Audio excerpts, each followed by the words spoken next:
ঠাকুরটা রেডি হলে নাই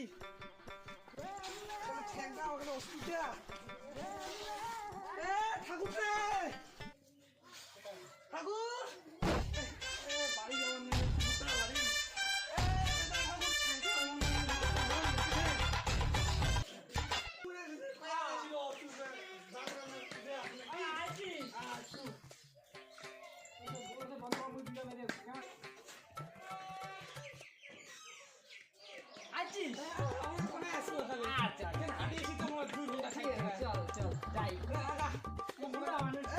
অসুবিধা না